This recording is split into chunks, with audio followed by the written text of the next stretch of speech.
আসসালামু আলাইকুম প্রিয় শিক্ষার্থীরা, কেমন আছো? আশা করি সকলে অনেক বেশি ভালো আছো। আজকে তোমাদের স্কুল খোলা ছিল, এটা কি তোমরা জানো?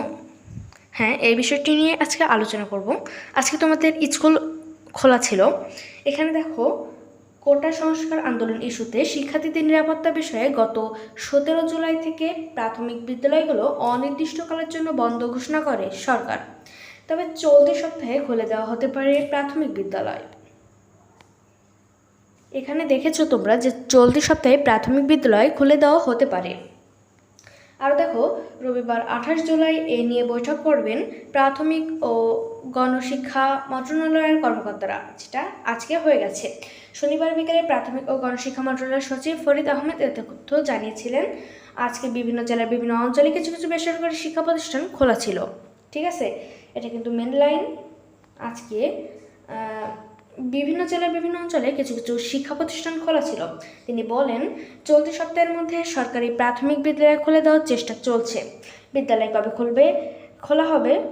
খুলে দেওয়া হবে, মিটিং হবে, মিটিংয়ে চূড়ান্ত সিদ্ধান্ত নেওয়া হবে। এর আগে শিক্ষা মন্ত্রণালয়ের আওতাধীন মাধ্যমিক ও উচ্চ মাধ্যমিক পর্যায়ের সব শিক্ষা প্রতিষ্ঠান, স্কুল, কলেজ, মাধ্যমিক, কারিগরি প্রতিষ্ঠান এবং পলিটেকনিক ইনস্টিটিউটগুলোর শ্রেণী কার্যক্রম পরবর্তীতে নির্দেশ না দেওয়া পর্যন্ত বন্ধের ঘোষণা দেওয়া হলো। বন্ধের ঘোষণা দেয় শিক্ষা মন্ত্রণালয়। তোমাদের যে স্কুল বা শিক্ষা প্রতিষ্ঠান খুলবে মাধ্যমিক এবং উচ্চ মাধ্যমিকের, অর্থাৎ ষষ্ঠ থেকে দ্বাদশ শ্রেণী পর্যন্ত, এদের স্কুল অর্থাৎ শিক্ষা প্রতিষ্ঠানটা একটু দেরিতে খুলতে চাচ্ছে। কোন ঝামেলা যাতে না হয় সেজন্য তারা একটু দেরিতে করে শিক্ষা প্রতিষ্ঠান খুলতে চাচ্ছে। তবে কিছু কিছু বেসরকারি শিক্ষা প্রতিষ্ঠান বর্তমানে খুলে দেওয়া হয়েছে এবং এই সপ্তাহের ভিতরেই প্রাথমিক বিদ্যালয়গুলো খুলে দেওয়ার সিদ্ধান্ত নিতে যাচ্ছে শিক্ষা মন্ত্রণালয়। তাই কবে শিক্ষা প্রতিষ্ঠান খুলবে সেটা শিক্ষামন্ত্রী জানার সাথে সাথে এবং শিক্ষা মন্ত্রণালয় জানার সাথে সাথে আমি আপনাদের সাথে জানিয়ে দেবো ইনশাআল্লাহ। সাথে থাকুন ইউনিক ভিডিও চ্যানেলের।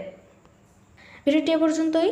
ভিডিওটি ভালো লাগলে অবশ্যই লাইক করবেন, ভিডিওটি শেয়ার করে দেবেন আপনার বন্ধুদের কাছে। আল্লাহ হাফেজ।